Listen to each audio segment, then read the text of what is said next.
முத்துராமலிங்க தேவர் தன்னுடைய சொந்த ஊரான தவசிக்குறிச்சியில் இருந்து ஒரு கொண்டையன்கோட்டை மரவரை கூட இந்திய விடுதலை போராட்டத்திற்கு அனுப்பவில்லை என்பதை சத்தியப்படி சொல்கிறேன். வா வா வா பேசும். பச்சை பொய்களை சொல்லி ஒரு போலியான ஒன்றை சொல்லி நல்லதுன்னு சொன்னா நாங்க அனுமதிக்கிறோம். நீ அதை வச்சு அதே போலதான் நான் சொல்லுவேன். முத்துராமலிங்க தேவர் கடலாடி கமுதி முதுகுளத்தூர் வட்டார தலைவர். சரியா? புரியுதா? எப்பா வட்டார தலைவர் எல்லாரும் கிடையாது. கொண்டையன்கோட்டை மரவர்களுக்கு மட்டும் தலைவர், மற்ற தலைவர் கிடையாது. செம்பியன்கோட்டை மரவர்கள் தலைவர் கிடையாது. இதுதான் வரலாறு. அவர் பதிவு செய்திருக்கிறார். அவரை சித்தர் என்றியார். அப்படியே தாழ்த்தப்பட்டவர்களுக்கு நிலத்தளி பேசும் பேசுறது வந்திருக்கிறேன். தாழ்த்தப்பட்டவர்கள் அப்ப தாழ்த்தப்பட்டவங்க யார சொல்ற? 9 பேர் மரவர்கள். எப்ப நீங்க தாழ்த்தப்பட்டவங்கப்பா? 2 பேர் கல்லறு, 3 பேர் அகமுடியாரு, 2 பேர் பிள்ளைமாரு. அப்ப நீ 16 பேர் உங்களுடைய அடிமை விசுவாசி.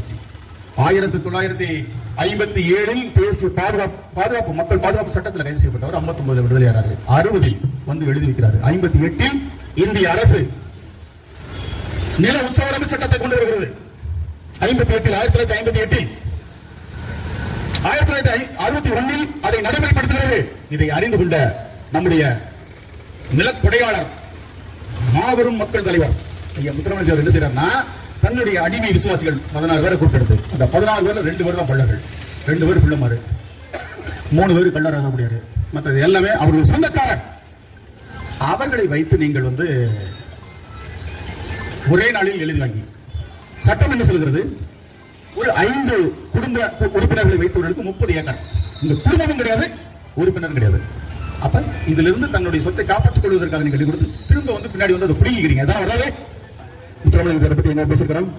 அவருக்கும் இந்திய தேசிய விடுதலை போராட்டத்திற்கும் எதுவும் தொடர்பு கிடையாது. கோயில் நுழைவு போராட்டம் வைத்தியநாத ஐயர் அவன் கோயில் நுழைவு போராட்டத்துக்கு எதிரானவன். அவனுக்கும் வெங்கட்ராமையனுக்கும் ஏற்பட்ட ஒரு மோதல், ஒரு சிறு நடவடிக்கை. 6 பேர் கூட்டு போறான். அதுல 5 பேர் பரையர் சமூகம், 1 பேர் வந்து சமுத்திரபாண்டி நாடார். மண்ணுரிமையில பதிவு செய்திருக்கிறேன். புள்ளி விவரத்தை நான் தருகிறேன்.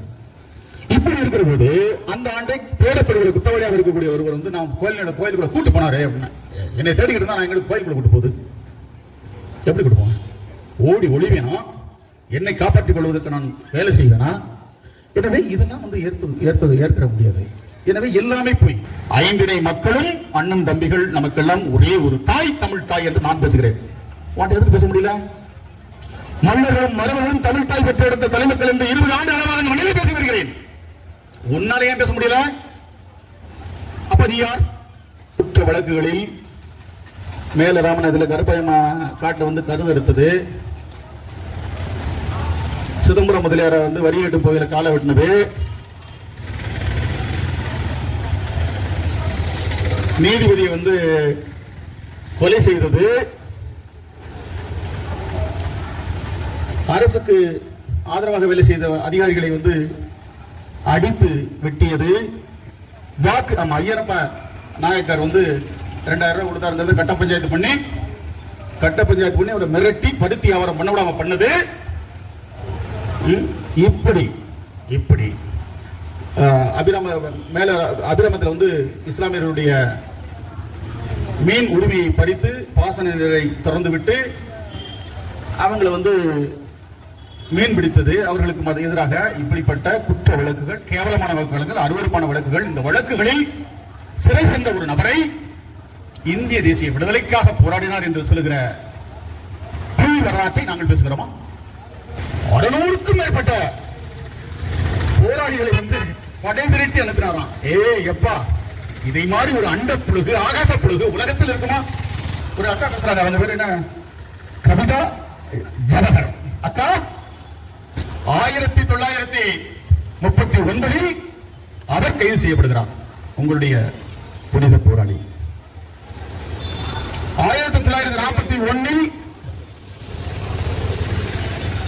நேதாஜி இந்திய நாட்டிலிருந்து தப்பித்து ஓடுகிறார். 42 இந்திய தேசிய ஃபார்வர்டு பிளாக் 39 தொடங்கின ஃபார்வர்டு பிளாக் தடை செய்யப்படுகிறது. 43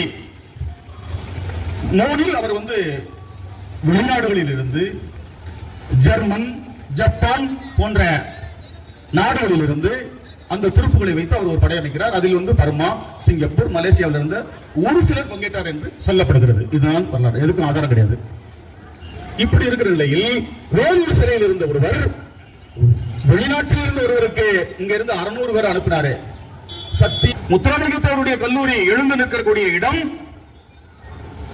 இரணிய குடும்பம் என்கிற தேவேந்திர குல வேளாளர் இலவசமாக கொடுத்த இடம். அதற்கு அவர் விளைவிக்கவில்லை. ஆனால் அவருடைய மகன் படித்திருக்கிறார், பட்டதாரியா இருக்கிறார், அவருக்கு வேலை வேண்டும் என்று கோரிக்கை வைத்தார். நீங்கள் வேலையும் தரவில்லை, விலையும் தரவில்லை, அதை கூட நாங்கள் பொருட்படுத்தவில்லை. ஆனால் 12 ஏக்கர் நிலத்தை இலவசமாக கொடுத்த இரணிய குடும்பனை பற்றி ஒரு மறவர் மனித நேயம் உள்ள, மாண்பு உள்ள ஒரு மறவர் இந்த மண்ணிலே பேச கிடையாது. அப்ப உங்களுடைய கீழ்த்தரமான கேவலமான புத்தியை தமிழ் சமூகத்திற்கு நாங்கள் பதிவு செய்ய விரும்புகிறோம். தமிழ் கூர்ந்த நல்லுலகத்திற்கு நாங்கள் பதிவு செய்ய விரும்புகிறோம். இதற்கு மேலும் நாங்கள் எப்படி சமரசம் செய்வது? உங்களோடு நீங்கள் தான் வந்து இறங்கி எங்களோடு சமரசம் செய்யணும். நீங்கள் தான் சமூக விரோத வேலைகளை செய்தீர்கள். நீங்கள் தான் சமூக விரோத கலவரங்களை நடத்தினீர்கள். 100 ஆண்டு 200 ஆண்டு காலமாக பல படுகொலைகளை பற்றி படுகொலைகளை நடத்தினீர்கள். ஆனால் நாங்கள் இறங்கி வந்து கூட நீங்கள் அதை விரும்பவில்லை என்றால் இனிமேல் சமரசம் என்பதற்கு வேலை இல்லை. தமிழ் சமூக நல்லிணக்கத்தை நாங்கள் விரும்புகிறோம். தமிழ் தேசிய ஐக்கியத்தை நாங்கள் விரும்புகிறோம்.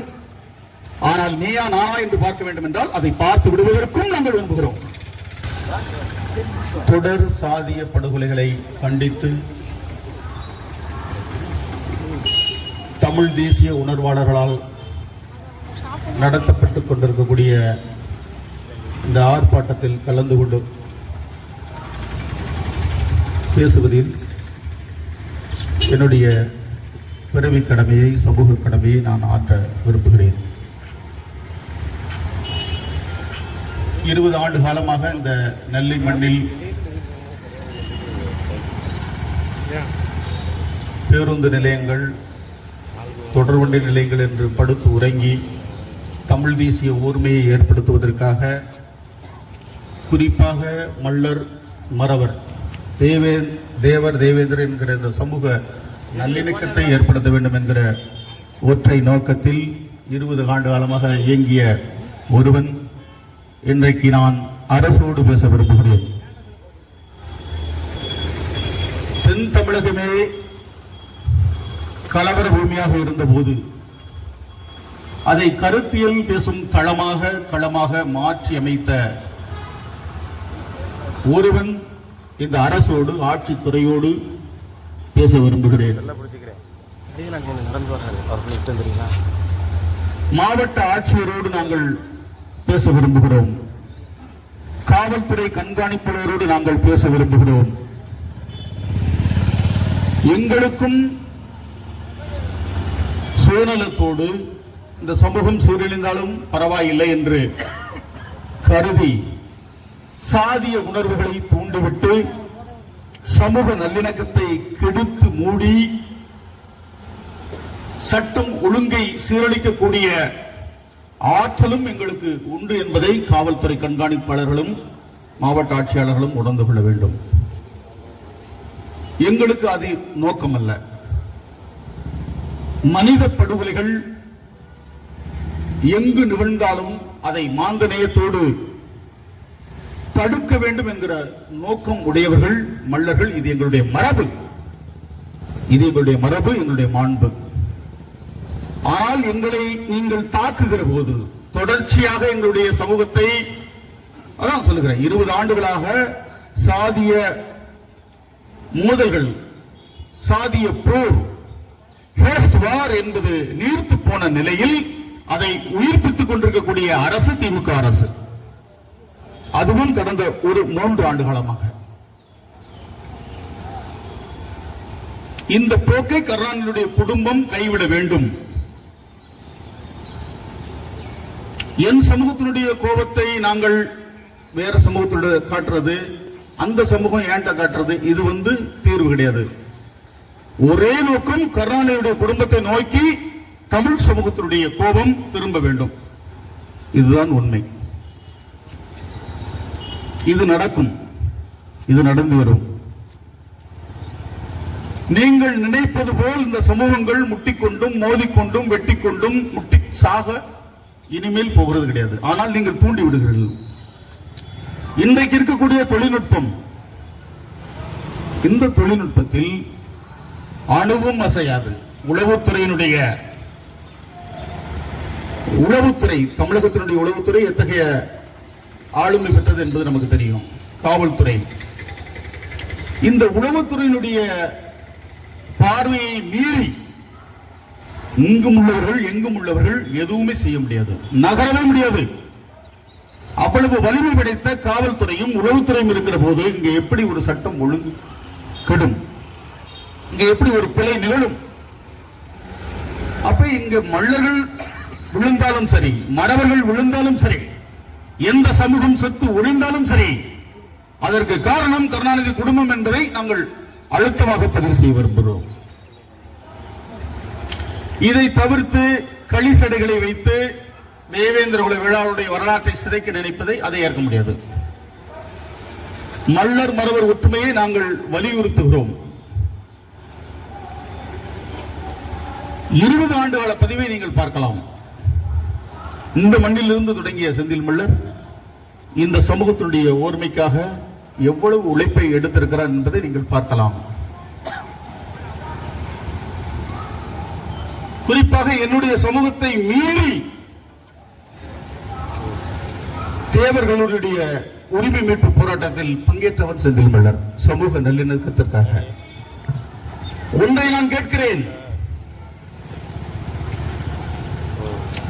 கேட்கிறேன், சமூக நல்லிணக்கம் விரும்புகிற மறவர் சமூக உறவுகளை பார்த்து நான் கேட்கிறேன். முத்துராமலிங்கத்தேவருடைய கல்லூரி எழுந்து நிற்கக்கூடிய இடம் இரணிய குடும்பம் என்கிற தேவேந்திர குல வேளாளர் இலவசமாக கொடுத்த இடம். அதற்கு அவர் விளைவிக்கவில்லை. ஆனால் அவருடைய மகன் படித்திருக்கிறார், பட்டதாரியா இருக்கிறார், அவருக்கு வேலை வேண்டும் என்று கோரிக்கை வைத்தார்.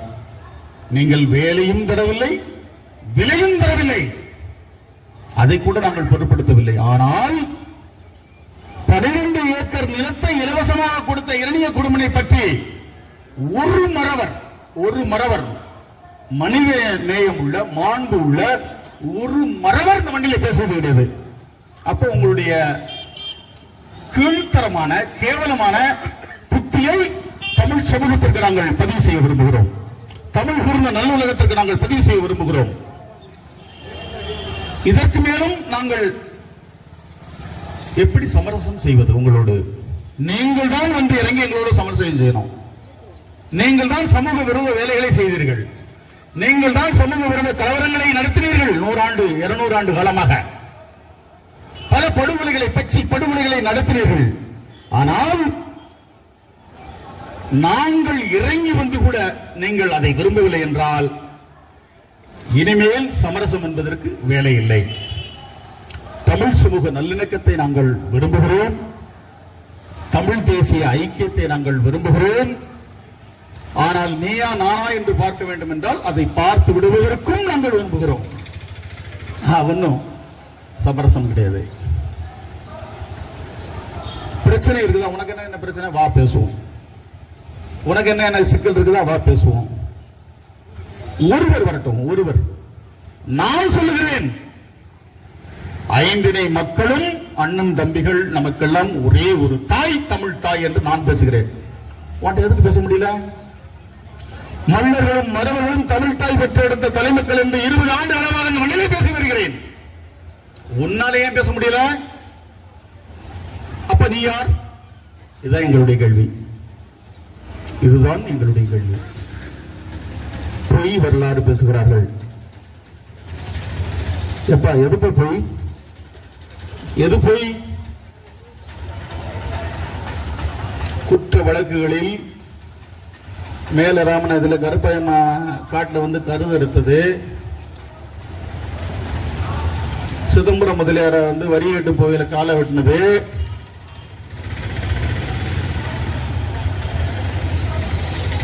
நீதிபதியை வந்து கொலை செய்தது, அரசுக்கு ஆதரவாக வேலை செய்த அதிகாரிகளை வந்து அடித்து வெட்டியது, வாக்கு ஐயனப்ப நாயக்கர் வந்து 2000 ரூபாய் கொடுத்தாருங்கிறது கட்ட பஞ்சாயத்து பண்ணி அவரை மிரட்டி படுத்தி வியாபாரம் பண்ண விடாம பண்ணது. இப்படி அபிராமத்தில் வந்து இஸ்லாமியர்களுடைய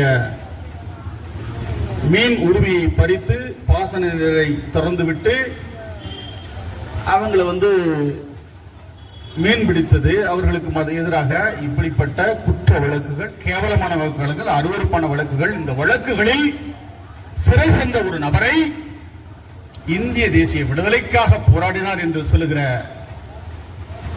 வரலாற்றை நாங்கள் பேசுகிறோமா? தமிழ் கூர்ந்த நல்லுலகம் இதை புரிந்து கொள்ளலாம். இதுவரைக்கும் நான் இப்படி பேசுனது கிடையாது. தமிழ் தேசிய உணர்வாளர்கள், என்னோடு இருக்கக்கூடியவர்கள் எல்லாருக்கும் தெரியும்.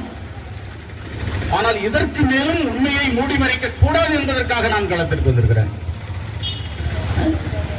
600க்கும் மேற்பட்ட போராளிகளை வந்து படை திரட்டி அனுப்பினாராம். எப்பா, இதை மாதிரி ஒரு அண்ட புழுகு, ஆகாச புழுகு உலகத்தில் இருக்குமா? ஒரு அக்கா பேசுறாங்க, அவங்க பேர் என்ன, கவிதா ஜவஹர் அக்கா. 1939 அவர் கைது செய்யப்படுகிறார். உங்களுடைய புனித போராளி 1941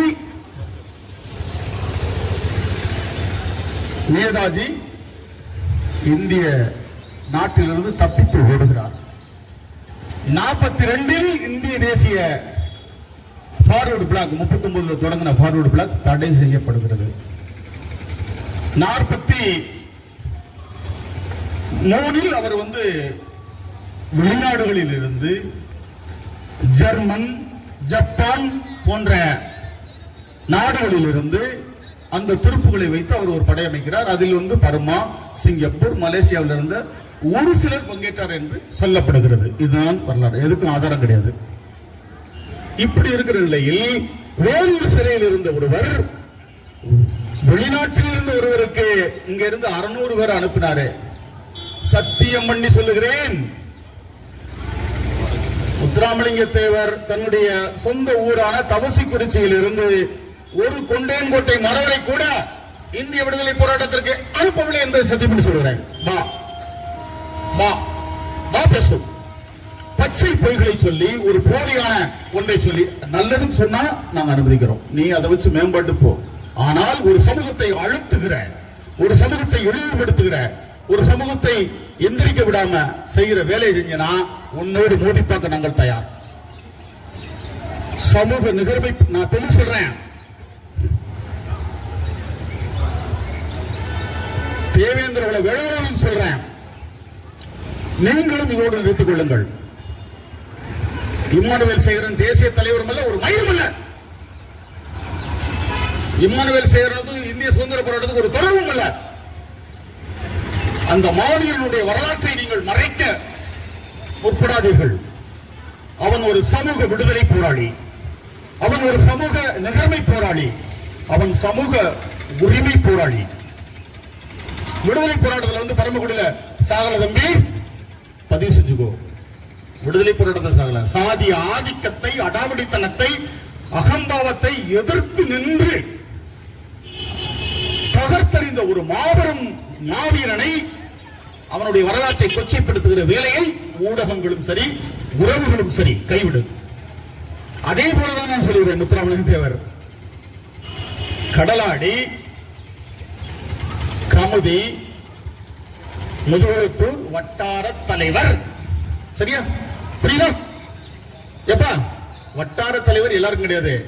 கொண்டையன்கோட்டை மறவர்களுக்கு மட்டும் தலைவர், மற்ற தலைவர் கிடையாது. செம்பியன்கோட்டை மறவர்கள் தலைவர் கிடையாது. இதுதான் வரலாறு. அவர் பதிவு செய்திருக்கிறார். அவரை சித்தரு கித்தர் குண்டி குசு, எப்படி குண்டியை திருப்பிக்கிட்டு தற்குறி தேவடியா மகன் இப்படி எல்லாம் பேசியவர் தான் சித்தர்னா, சித்தர்களும் செத்து போயிடுவாங்கடா நீங்கள் பேசுவதை பார்த்தால். எனவே அருவருப்பான ஆபாச பேச்சுகளை பேசக்கூடிய ஒரு நபரை நீங்கள் இப்படி பேசுவது என்பது ஏற்க முடியாது. தமிழ் தேசியம் ஏற்காது. அது இப்படி நான் வாக்கு அரசியலுக்கெல்லாம் நான் வரல. நானும் வாக்கு அரசியல் இருக்கிறேன். ஆனால் உண்மைகளை பதிவு செய்வேன், உண்மைகளை பேசுவேன். இந்திய சுதந்திர எந்த போராட்டம் வா பேசுவோம், வா பேசுவோம். எங்க ஐயா அவர் யாரு? நவமணி ஐயா, வாங்கய்யா, வாங்க, நேருக்கு நேரம் உட்காருமியா, அமைதியா பேசுவியா. எங்கய்யா ஒரு குற்ற வழக்குகளில் போனவரை போய் நீங்க தேசிய விடுதலை போராட்டம் எப்படியா இருக்க முடியும்? கேளுங்கள், நீங்கள்லாம் ஊடகவாதிகள். நான் சொல்லுவது தவறு என்றால் என்னை கேள்வி எழுங்கள். மல்லர்களாக இருக்கட்டும், மறவர்களாக இருக்கட்டும், ஏற்க முடியாது. உண்மைக்கு புறம்பாக மாப்பூசியை விட இங்க தமிழ் தேசிய போராளி யாரு? எங்கள் ஐயா வஉசியை விட இங்க இந்திய விடுதலைக்கு போராடுறது யாரு? கப்பல் ஓட்டிய தமிழனை விட.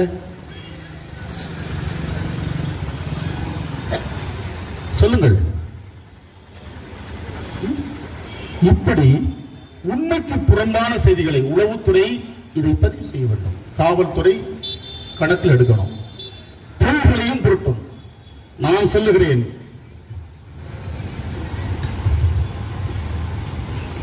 மதிப்பிற்கும் மரியாதைக்கும் உரியவர் யாரு? முத்துராமலிங்க தேவர். யாருக்கு? குற்ற பரம்பரை சட்டத்தில் அகப்பட்டு சிக்கி சீரழிந்த மக்களுக்கு. இதான உண்மை. அதை நாங்கள் ஏற்கிறோம். ஆனால் நீங்க இந்திய சுதந்திரத்துக்கு போராடினாரு, வச்சாரு அப்படிங்கறதெல்லாம் நாங்கள் ஏற்க முடியாது. இதற்காக நான் எதையும் இழக்க தயாராக இருக்கிறேன். இந்த உண்மையை சொல்வதற்காக என்னுடைய அரசியல், எதிர்காலம் எல்லாவற்றையும் நாம் இழக்க தயாராக இருக்கிறேன். இதை என் சமூகம் புரிந்து கொள்ள வேண்டும். தமிழ் தேசிய உணர்வாளர்கள் புரிந்து கொள்ள வேண்டும். அப்படி ஒரு மயிலும் எனக்கு தேவை கிடையாது. ஆனால் உண்மையை சொல்ல இதுவரைக்கும் நான் பேசுகிறது தமிழ் மரணம் தெரியும். நான் முத்துராமலிங்க தேவரை பற்றி எங்க பேசியிருக்கிறோம். அவருக்கும் இந்திய தேசிய விடுதலை போராட்டத்திற்கும் எதுவும் தொடர்பு கிடையாது. கோயில் நுழைவு போராட்டம், வைத்தியநாத ஐயர், அவன் கோயில் நுழைவு போராட்டத்துக்கு எதிரானவன். அவனுக்கும் வெங்கட்ராமையனுக்கும் ஏற்பட்ட ஒரு மோதல், ஒரு சிறு நடவடிக்கை. 6 பேர் கூட்டு போறான். அதுல 5 பேர் படையர் சமூகம், ஒருவர் சமுத்திரபாண்டி நாடார். மண்ணுரிமையில பதிவு செஞ்சிருக்கிறேன். புள்ளி விவரத்தை நான் தருகிறேன். இப்படி இருக்கிற போது அந்த ஆண்டை தேடப்படுகிற குற்றவாளியாக இருக்கக்கூடிய ஒருவர் நான் கோயிலுக்குள்ள கூட்டு போனாரு அப்படின்னா, என்னை தேடிக்கிட்டு இருந்தா நான் எங்களுக்கு கோயிலுக்குள்ள கூட்டு போகுது எப்படி கூட்டு போவேன்? ஓடி ஒளிவேனா? என்னை காப்பாற்றிக் கொள்வதற்கு நான் வேலை செய்வேனா? எனவே இதெல்லாம் ஏற்க முடியாது. எனவே எல்லாமே போய் அப்படியே தாழ்த்தப்பட்டவர்களுக்கு நிலத்தள்ளி பேசும் பேசுறதுக்கு வந்திருக்கிறேன். தாழ்த்தப்பட்டவர்களுக்கு அப்ப தாழ்த்தப்பட்டவங்க யார சொல்ற? 9 பேர் மறவர்கள். எப்ப நீங்க தாழ்த்தப்பட்டவங்களாப்பா? 2 பேர் கள்ளரு, 3 பேர் அகமுடியாரு, 2 பேர் பிள்ளைமாரு. அப்ப நீ 16 பேர் உங்களுடைய அடிமை விசுவாசி. 1957 தேசிய பாதுகாப்பு மக்கள் பாதுகாப்பு சட்டத்தில் கைது செய்யப்பட்டவர். 59 விடுதலையாராரு. 60 வந்து எழுதி வைக்கிறாரு. 58 இந்திய அரசு நில உச்சவரம்பு சட்டத்தை கொண்டு வருகிறது. 1958 1961 அதை நடைமுறைப்படுத்துகிறது. இதை அறிந்து கொண்ட நம்முடைய நிலக்கொடையாளர், மாபெரும் மக்கள் தலைவர் ஐயா முத்துராமலிங்க தேவர் என்ன செய்யறாருன்னா, தன்னுடைய அடிமை விசுவாசிகள் 16 பேரை கூப்பிட்டு அந்த 16 பேர்ல 2 பேர் தான் பள்ளர்கள், 2 பேர் பிள்ளைமாறு, 3 பேர் கள்ளராக முடியாது. மற்றது எல்லாமே அவர்கள் சொந்தக்காரர். அவர்களை வைத்து நீங்கள் ஒரே நாளில் எழுதி வாங்கி, சட்டம் என்ன சொல்லுகிறது? ஒரு 5 குடும்ப உறுப்பினர்களை வைத்தவர்களுக்கு 30 ஏக்கர். இந்த குடும்பமும் கிடையாது, உறுப்பினரும் கிடையாது. அப்ப இதிலிருந்து தன்னுடைய சொத்தை காப்பாற்றிக் கொள்வதற்காக நீங்க எழுதி கொடுத்து திரும்ப பின்னாடி அதை புடிங்கிறீங்க. இதான வரலாறு. எவனோ ஒரு அடிமை, எவனோ ஒரு துரோகி, கருணா போன்ற ஒரு துறையை வச்சுட்டு நீங்க காட்சிப்படுத்துறீங்க. அதை ஏற்க மாட்டோம் நாங்கள். உலகம் ஏற்காது, ஏற்க விட மாட்டோம். இப்படிப்பட்டவர்கள் வச்சுட்டு நீ நிலத்தை கொடுத்தாங்க கூட என்ன நிலம் உங்களுக்கு ஏதுங்க? நிலத்துக்கும் உங்களுக்கும் என்ன தொடர்பு? வரலாற்று தொடர்பு. வாங்க பேசுவோம். எனவே இது போன்ற சமூக விரோத வேலைகளை, பொய்களை, புரட்டுகளை சொல்லுகிற நிப்பாட்டிக்கிட்டு உண்மையை பேசுவோம். வாங்க உண்மையை பேசுவாங்க. உண்மையை பேசி நன்மையை செய்வோம். உண்மையை பேசி நன்மை செய்வோம். இதெல்லாம் விட்டுட்டு தேவையில்லாத வேலைகளை பார்த்தால் அதற்கு எதிர்வினை ஆற்றுவதற்கு நாங்கள் தயாராக இருக்கிறோம். எந்த எதிர்பார்ப்பும் கிடையாது, எனக்கு எந்த தேவையும் கிடையாது. என்னை வந்து நீங்க புரிஞ்சுக்கணும். நான் சொல்றேன் அப்படின்னா, ஏப்பா நீ எப்படிப்பா பாளையக்காரனானே, நான் எப்படி பண்ணையடிமானே, வாப்பா பேசுவோம். நான் வீழ்ந்தேன், வடுகர் ஆட்சியில் நான் வீழ்ந்தேன், நாயக்கர் ஆட்சியில் நான் வீழ்ந்தேன், என் நிலத்தை இழந்தேன், என் நிலத்தில் நான் பண்ணையடிமையாக்கப்பட்டேன். நான் பண்ணையடிமைக்கப்பட்டு நான் வந்து நிக்கிற போது நீ எப்படிடா பாளையக்காரனான, வாடா மாப்பிள்ள வா, எங்க அக்கா மகன் வா, ஆறுமுகமா ஒரு தாடி முட்டை விட்டுட்டு இருந்தானே, வா மாப்பிள்ள பேசுவோம். வாடா மாப்பிள்ள பேசுவோம். எங்கடா வரணும், எங்கடா வரணும், எங்கடா வரணும், வாடா. நீ திமுக வந்து 5-10 வாங்கிக்கிட்டு சேட்டை பண்ணிக்கிட்டு முதுகு பிச்சுருவோம். எங்கல இருக்க தேடி பிடிச்ச உடனே முதுகு பிக்கிறதுக்கு எவ்வளவு நேரம்? சாதி கலவரத்தை உண்டு பண்றதுக்கு நீ வந்து சேனல் நடத்துற, இயக்கம் நடத்துற. உன் பின்னாடி நிக்கிறவங்க பார்த்து நான் அருவருப்பாக நினைக்கிறேன். உனக்கு வந்து உயர்வாங்க அவனை வந்து கேவலமாக நினைக்கிறேன். ஒரு கல்வி அறிவு இல்லாத உயர் சாதி சிந்தனை. குண்டிகளோட வேலைக்கு நட உயர் சாதி சிந்தனை. வாடா குண்டி விளையாடா நீ, குண்டிகளோட வேலைக்கு நட உயர் சாதி சிந்தனை கேட்கிறேன். மோதி பார்க்கிற நாங்கள் அறிவுத்தளத்தில் என் சமூகத்தை உயர்ந்த இடத்தில் எடுத்துட்டு போறது வழிநடத்திக்கிட்டு இருக்கிறோம். இந்திய அரசனுடைய உயர்ந்த விருது என்று சொல்லக்கூடிய சாகித்ய அகாடமி விருது தோல் நாவலுக்கு எங்கள் ஐயா செல்வராஜ் வாங்கியிருக்கிறாரு. சூழ் நாவலுக்கு எங்கள் ஐயா தர்மன் வாங்கியிருக்கிறாரு. ஐயாடி என்கிற நாவலுக்கு எங்கள் ஐயா கோமணி வாங்கியிருக்கிறாரு. மண் உரிமை போராளி, உலகத்திலேயே பல விருதுகளை பெற்ற எங்கள் அம்மா கிருஷ்ணமால் மல்லத்தியார் பல மண் உரிமை 13 ஏக்கர் நிலங்களை சட்டத்திற்கு எதிராக உச்சவரம்பு சட்ட உச்சவரம்புக்கு எதிராக பயன்படுத்தி கொண்ட பிடிச்சு எல்லாருக்கும் கொடுத்த அந்த எங்கள் அம்மா இது போன்ற வரலாற்றை நீ பேச முடியுமா? போலியாக பொய்யாக நிலத்தை நீ நிலத்தை கொடுத்தா நாங்க பிழைச்சோம். ஏண்டா டே இன்னும் சொல்லுகிறேன். எப்பா தவசிக்குறிச்சியில் பிறந்தவரை போய் நீ வந்து பசுமுள்ள பிறந்தார்னு சொல்லி சொல்றிய, அசிங்கமா இல்லையாடா மாப்பிள்ள? எங்க அக்கா மகனை உனக்கு அசிங்கம் இல்லையா மாப்பிள்ள? எங்க அக்கா மகன், எங்க அக்கா மகன் தான் நீ. டேய் வாய் திறந்து பேசு, வாய் திறந்து பேசு. இன்னும் பேசினால் செந்தில் மலர் இன்னும் பேசினால் முதுகுளத்தூர் கலவரத்தோட மோசமான கலவரம் வரும். அதற்கும் நாங்கள் தயாராக இருக்கிறோம். அதையும் நாங்கள் எதிர்கொள்ள இந்த அரசு வந்து அறிவோடு நடந்துக்கணும். தூண்டி விட்டு பேசுறேன்னு வச்சுக்கோ, திராவிட மாடல் இதெல்லாம் உலக்கி வச்சு அடிப்போம். திராவிட மாடல் மைத்து மாடல், திராவிட மாடல் தேவடியா மாடல் சொல்லிட்டே இருக்கேன். வழக்கப்படும் உள்ளவை நீதிமன்றத்தில் நிறுவி எழுந்து நிற்பேன். பல்லர்கள் பாண்டியல் என்பதை எப்படி நான் நிறுவி எந்திரிச்சனோ அதே போல திராவிட மாடல் என்று சொல்லுவது தேவடியா மாடல் என்பதை சொல்லி நான் மு.க. ஸ்டாலினுக்கு மூளை கிடையாதுன்னு தெரியும். ஆனால் திராவிட தாசி என்கிற புத்தகம் சொல்லுகிறது. எப்படி ராமசாமி நாயக்கர் சொன்ன திராவிட தாசி என்கிற புத்தகம் சொல்லுகிறது, திராவிடம் என்பது தேவதாசி முறை.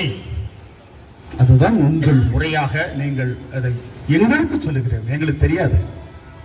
எனவே இந்த மாதிரி வேலையெல்லாம் விட்டுட்டு, எங்களோடு மோதுவதை விட்டுட்டு, எங்களை எதிர்ப்பதை விட்டுட்டு, எங்கள் எழுச்சியை தடுப்பதை விட்டுட்டு, எங்களுக்கான உரிமையை பெறுவதற்கு இடையூறாக திராவிடம் இருக்கக்கூடாது. எங்க மாப்பிள்ளை, எங்க மச்சான், எங்க அக்கா மகன் 2 பேரும் அவனும் இருக்கக்கூடாது. முதுக பிச்சிருவோம். நீ சொல்ற உன்னை தேடி வந்து அடிச்சு முதுகு பிக்கிறதுக்கு ரொம்ப நேரம் ஆகாது. பேனா பிடிக்கிறேன் அப்படின்னு நினைச்சுக்கிட்டு பேனா பிடிக்கல, தமிழ் மாறணும் தெரியும். நாங்க என்னத்தை பிடிச்சுக்கிட்டு இருக்கோம் அப்படின்னு ஒழுக்கமாக இருக்கணும். தமிழ் தேசிய பொது நீரோட்டத்தில் இருந்து பேசுகிறேன்.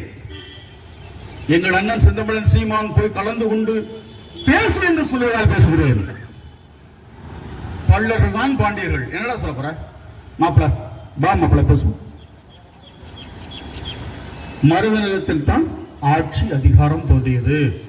இது அறிவுள்ள எல்லோருக்கும் தெரியும்.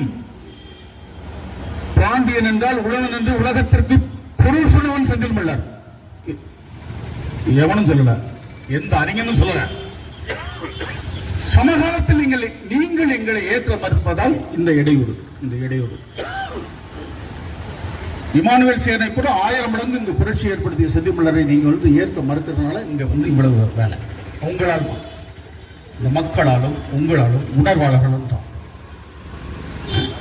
உலகம் முழுவதும் என்னுடைய வரலாறு பரவி கிடக்கிறது. நான் பேசவில்லை, நான் மட்டும் பேசவில்லை. மாசு விக்டர் சொல்லுகிறார், பழந்தமிழ் சமூகம், பாண்டியர் சமூகம், முருகன் வெளிவந்த சமூகம் இந்த பள்ளர் சமூகம் என்று ஐயா பேசுகிறார். ஒரிசா பாலு சொல்லுகிறார், கடலியல் ஆய்வாளர் ஐயா மாசு விக்டர் வன்னியர் சமூகம். எங்கள் ஐயா ஒரிசா பாலு துளுவ வெள்ளாளர் சமூகம். ஐயா சொல்லுகிறார், கிரேக்கத்தில் பாண்டியர்கள் இருந்தார்கள், அவர்களுக்கு கவுண்டியா பள்ளர் என்கிற பெயர் இருந்தது என்று அவர் சொல்லுகிறார். நான் இந்த ஆய்வு தளத்தில் இருந்தவன். எனக்கு சொல்லப்பட்டது, ஆஸ்திரேலியாவில் அம்மா, ஆத்தா, ஆயா, அன்னை என்கிற சொல் இருந்ததாக அறிஞர் குணாபதி செய்ததின் பார்த்தேன். ஆனால் நம்முடைய ஐயா ஒரிசா பாலு நேரடியாக போய் பார்க்கிறார். அங்கே பள்ளமல்லா என்கிற ஊர் ஆஸ்திரேலியாவில் இருக்கிறது. எப்படி? பள்ளமல்லா என்கிற ஊர் ஆஸ்திரேலியாவில் இருக்கிறது. அந்த பள்ளமல்லா என்கிற ஊர் இருக்கக்கூடிய ஆஸ்திரேலியாவில் இருக்கக்கூடிய பழங்குடிகள் தங்களை அம்மா என்றும் ஆத்தா என்றும் ஆயா என்றும் அஞ்ஞா என்றும் சொல்லுகிறார்கள். அதை ஐயா ஒரிசா பாலு சொல்லுகிறார். அந்த வழக்கு தென் தமிழகத்தில் இருக்கிறது. அம்மா பள்ளர், ஆத்தா பள்ளர், ஆயா பள்ளர், அஞ்ஞா பள்ளர் என்று இங்கே இருக்கிறவர்கள் என்று எங்களுடைய ஐயா சொல்லுகிறார். நீ உனக்கு வரலாறு தான் நீ பேசு. பொச்சரிப்பு இருந்தா ஏதாவது நல்ல நாட்டு மருந்து கடையில் ஏதாவது வாங்கி தடவு. அதை விட்டு வரலாறு இங்க காவல்துறை அதிகாரிகள் சொன்னார்களாம், வரலாறையே பேசக்கூடாது. அப்ப கருணாநிதி வரலாறு பேசக்கூடாதுங்க தமிழ்நாட்டுக்குள்ள. எங்கள் வரலாற்றை இங்கே பேசக்கூடாது என்று உளவுத்துறையோ காவல்துறையோ எடுத்தால் இங்கே கருணாநிதி வரலாற்று நாங்க பேசட்டுமா? நீங்க சொல்லுங்க, நாங்க பேசலாம். கருணாநிதி குடும்பம் பாரம்பரியம் அது ஓங்கோல்ல இப்படி வந்தது அப்படிங்கிறத நாங்க பேசட்டுமா? அவங்களுடைய குலத்தொழில் அதை நாங்க பேசுறோம். அதை விட்டு எங்களை பேசக்கூடாதுன்னு சொன்னீங்கன்னா அதெல்லாம் நடக்காது. புரட்சி வெடித்தால் இந்த நாடு தாங்காது. தேவேந்திர வேளாருடைய புரட்சி வெடித்தால் இந்த நாடு தாங்காது. வெடிக்க வைக்கணும்னா வெடிக்க வச்சிரும். அதற்கு இழப்புகளை சந்தித்து தான் இலக்குகளை பெற முடியும். எதை பற்றி நாங்கள் கவலைப்படல. எனவே காவல்துறை அறிவார்ந்த ஒரு சமூகத்தில் நம்ம பயணிச்சுக்கிட்டு இருக்கிறோம். காவல்துறை உளவுத்துறை அதிகாரிகள் இதை புரிந்து கொண்டு இந்த சமூகத்தினுடைய உரிமை பெருமை இதை நிலைநாட்டுவதற்கு நீங்கள் இடையூறாக இருந்தால் அதை தகர்த்து நாங்கள் முன்னேறுவோம். அதை தகர்த்து நாங்கள் முன்னேறுவோம். வரலாறே பேசக்கூடாது. ஏன் பேசக்கூடாது? எங்களுக்கு இருக்கிற வரலாறு.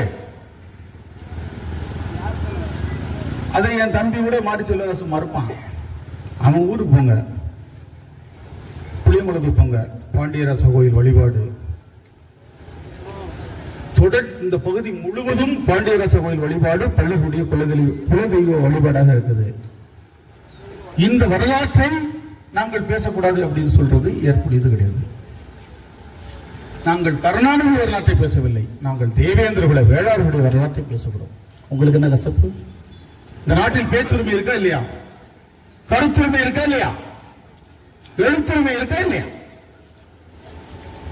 எனவே நான் இதுவரைக்கும் சொல்லிட்டு வந்தது, நீங்க யார் நாட்டில் என்ன சொல்லிக்கோங்க. கருணாநிதி தமிழின தலைவர்னு சொல்லிட்டாரு, பச்சை தமிழர்னு விஜயகாந்த் சொல்லிட்டாரு, சிங்க தமிழர்னு ரஜினிகாந்த் சொல்லிட்டு போ. அதுவே ஏற்க முடியாது. அது போலதான் உங்கள் நிலை. பல்லர்கள் தான் பாண்டியர்கள். இதை நாங்கள் அடித்து சொல்லுவோம். இதுவரைக்கும் நாங்க சொன்னோம், உங்களுக்கு வரலாறு இருந்தால் நீங்களும் பாண்டியனா சொல்லிக்கணும். இனிமேல் நாங்கள் சொல்லுகிறோம், நீ சொல்லக்கூடாது, நீ பாளையக்காரன், நீ பாலை நிலத்தவன். வரலாறு பேசக்கூடாது, வாயை புத்திக்கிட்டு நாங்க சொல்றதுதான் கேட்கணும். நாங்கள் சொல்றதுதான் வரலாறு. சேட்டை பண்ணினா முதுகு தொலி பிஞ்சிரும், இவ்வளவுதான். இதற்கு மேல எதுவும் கிடையாது. பல்லர்கள் தான் பாண்டியர்கள் என்பது உலக அளவில் ஆய்வு தளத்தில் அரசியல் களத்தில் நிறுவப்பட்ட ஒரு பேருண்மை. அந்த பேருண்மையை மறுப்பதற்கு உனக்கு அறிவு இருந்தால், ஆற்றல் இருந்தால் ஆய்வாக நிறுவு. எங்க அக்கா மகனை சொல்லுகிறேன், என் மாப்பிள்ள 2 பேரை சொல்றேன். மாப்பிள்ள, நான் மனோன்மணியும் சுந்தரன் பல்கலைக்கழகத்துடைய ஆய்வு மாணவன்டா மாப்பிள்ள. நீ பள்ளிக்கூடத்துக்கு போனேடா மாப்பிள்ள? படிக்க தெரியுமா மாப்பிள்ள? வாசிக்க தெரியுமா மாப்பிள்ள? வா மாப்பிள்ள, பேசுவோம், சம்பந்தம் பண்ணிக்கிறோம். நம்மெல்லாம் தமிழ் தாய் பெற்றெடுத்த தலைமக்கள். வாட மாப்பிள்ள, பொண்ணு விடு, வா வா வா பேசுவோம். ஏலே, அதை நாங்க விரும்பல. நீ குண்டி விழுவாதவ எங்களுக்கு தெரியும். இதை விட்டுட்டு தேவை உனக்கு முதுக பிச்சிருவான். என்னை பற்றி பேச நீ எவனாச்சும் பேசு. செந்தில் மலரை பற்றி நீ ஊடகத்தில் பேசுறீன்னா, வீட்டுக்கு எங்க அக்கா மாப்பிள்ளைக்கு பாடம் இருக்கும். எதுவும் தெரியாம கிடையாது. சும்மா பேனா பிடிச்சி எழுதுறோம் நினைச்சு விட்டு கூடாது, முதுகு பிச்சிருவோம். சரியா? திமுக காரன் காசு கொடுத்தா வாங்கிக்கிட்டு அவன் பியத்தனை அதை விட்டுட்டு நீ கொச்சைப்படுத்துகிற சமூகத்தை என்னைக்கு அண்ணன் செந்தமிழன் சீமான் எந்த சமூகத்தை இழிவுபடுத்தி பேசுறதா சொல்லுங்க, நீங்க சொல்லுங்க. ஒரு சமூகத்தினுடைய வரலாற்றை பண்பாட்டை பேசுகிற போது, முதல் காலை தேவேந்திரன் காலை, அது பாண்டியர் மரபு என்று சொல்லுகிறார். இது சத்தியம். அந்த சத்தியத்தை பேசுகிறார். பல்லர்கள் பாண்டியர் என்பது சத்தியம். இது வரலாறு. இந்த நெல்லை மண்ணுக்கும் உனக்கு தொடர்பு கிடையாது. அதை பேசுகிறார். இன்றைய காலகட்டத்தில் நாம் ஒரு ஜனநாயக கட்டமைப்பில் இருக்கிறோம். வா, எல்லோரும் சேர்ந்து வாழ்வோம், எல்லோரும் சேர்ந்து அதிகாரத்தை பகிர்ந்துக்கிறோம். இதைத்தான் சொல்றேன். அதை விட்டுட்டு சேட்டை பண்ணா சேட்டை என்று படிக்கணும். இல்லை என்றால் உனக்கு பாடம் புகட்டப்படும். காவல்துறைக்கும் உளவுத்துறைக்கும் சொல்றது, உளவுத்துறையினுடைய ஒரு அசைவு இல்லாமல் இங்கே எந்த கொலைகளும் நடக்காது. கொலைகளை நிகழ்த்துவதே உளவுத்துறையும் காவல்துறையும். கருணாநிதியுடைய குடும்பத்தினுடைய உளவுத்துறையும் காவல்துறையும் இங்கே கொலையை நிகழ்த்திட்டு இருக்கு. நீங்க நிறுத்திக்கோங்க. நாங்கள் எந்த மனித படுகொலையும் நடக்கல. இன்னும் பச்சையாக சொல்கிறேன், இந்த பெரிய சாதின்னு சொல்லிட்டு இருக்கான். யாரு? பல்லனும் மரவனும் சாணானும்.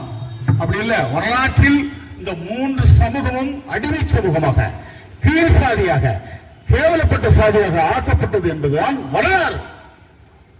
பல்லர்கள் பொன்னியடிமையாக இருக்கப்பட்டிருக்கான். இவன் என்ன சொல்றான்? அன்டச்சபிள், தீண்டத்தகாதவன். யாரு? பல்லன். நாடார் யாரு?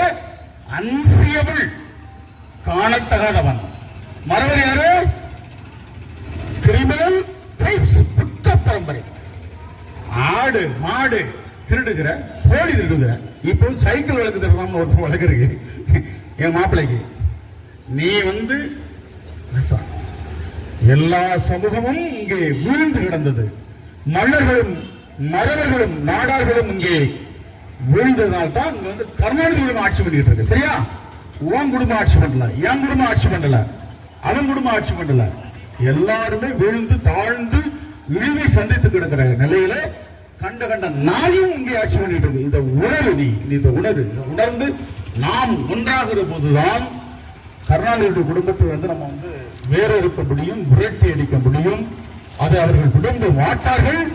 அதை கடந்து நாம் அந்த வேலை செய்யறதுதான் தமிழ் தேசிய விடுதலை. இதை மல்லர்களும் மறவர்களும் பல்லர்களும் புரிந்து கொள்ள வேண்டும் என்பதுதான் என்னுடைய கருத்து.